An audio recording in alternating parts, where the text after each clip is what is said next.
كي دايرين؟ لاباس عليكم؟ كلشي بخير؟ مرحبا بكم في قناتي. كنتمنى تكونوا بخير وعلى خير. اللي مازال ما اشتركاتش كنتمنى انها دير ابوني وتضغط على الجرس باش يوصلها كل جديد ان شاء الله. وما تنساوش لي جيم باش تشجعوني ان شاء الله باش نحط المزيد من الفيديوهات ان شاء الله. اليوم بغيت ندير واحد الكيكه كتعجبني بزاف بلوغو ديال الحامض. كنحتاج فيه 3 البيضات، كاس سنيده، كاس ديال الحليب، نص كاس ديال الزيت، حامضه وحده معصره مع القشره ديالها كذلك، وثلاث الحبات ديال الفرماج، وجوج كيسان طحين فورز، وجوج خمارات حمرين. غادي نخلط العناصر هنا في مولي ميكس، وانتم ما تشوفوا الطريقه تبعوا معايا الطريقه. وما البنات انا درت البيض، غنزيد عليه سنيده،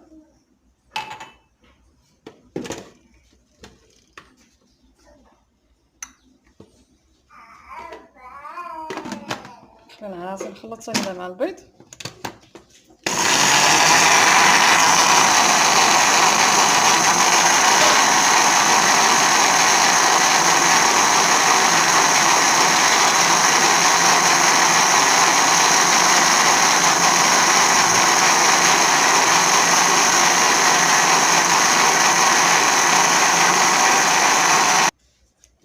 كما خلطت البيض سنيده غادي نزيد دابا الحليب، غنزيد الزيت،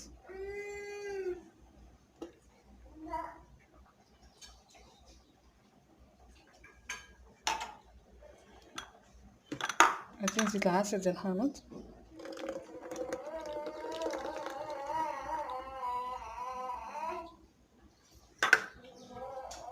غندير حتى قشره ديال الحامض،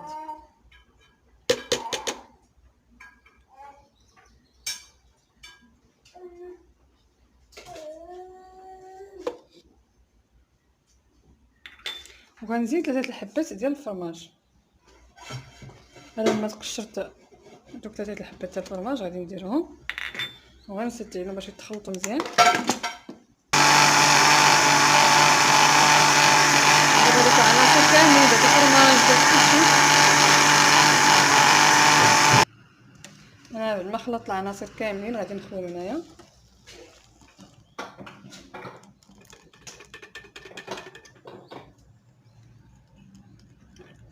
وغنزيد الطحين والخمارات يكونوا مغربلين. انا درت الطحين، دابا غادي نزيد الخمارات غادي نغربلهم.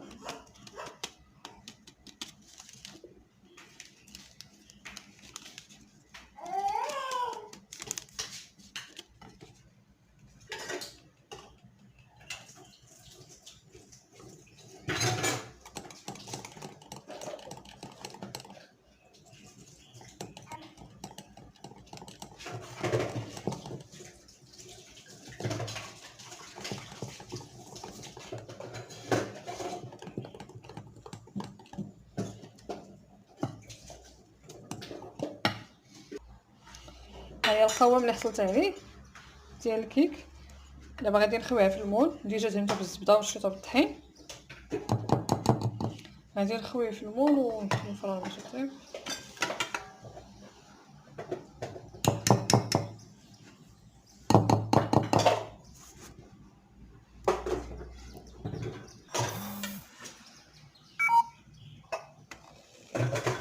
كنحاولوا نطلعوا الاناء الفوق باش يخرج داك الهواء داخلها.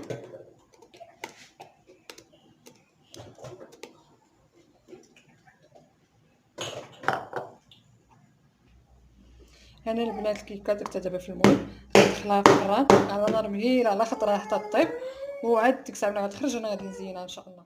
الكيكه بعد ما طابت غادي نديرها دابا في الطبسيل وغادي ندوز باش نزينها.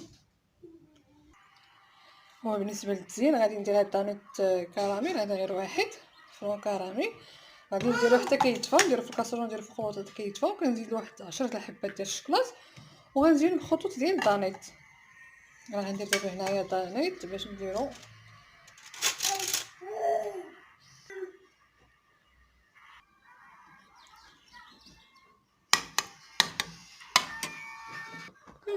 ها هو شتو دار. دابا غنزيد ليه الشكلاط، غنحيدو فوق البوطون وغنزيد ليه الشكلاط.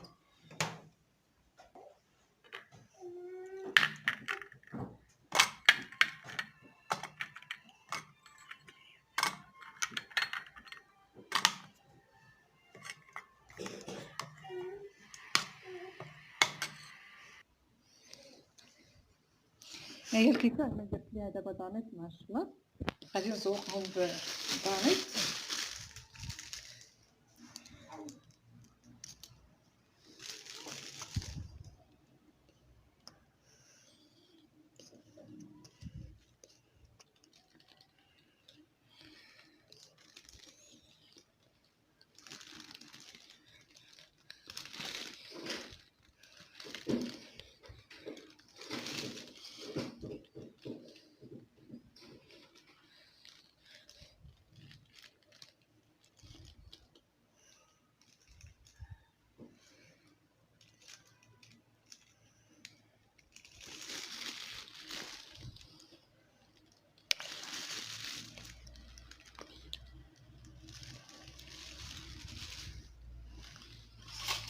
ها هي كما كتشوفوها ملي درت ليها بحال هكا نديرها بحال هاد الشكل هذا.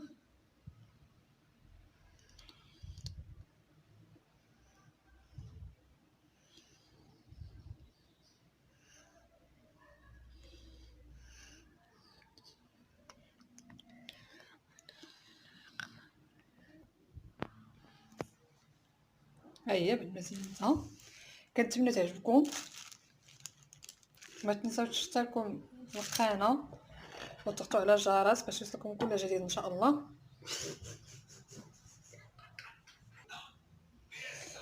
ها هي البنات الكيكه، كنتمنى تنال اعجابكم وان شاء الله المزيد نحط لكم. ها هي البنات الكيكه بالموجودات، كنقدمها لكم بالصحه والراحه، وكنتمنى انها تعجبكم وتجربوها وتنال اعجابكم ان شاء الله. وما تنساوش تابوناو ان شاء الله وتضغطوا على الجرس باش يوصلكم كل جديد، وما تنساوش ان شاء الله لي جيم. وشكرا بزاف الوصفه ان شاء الله.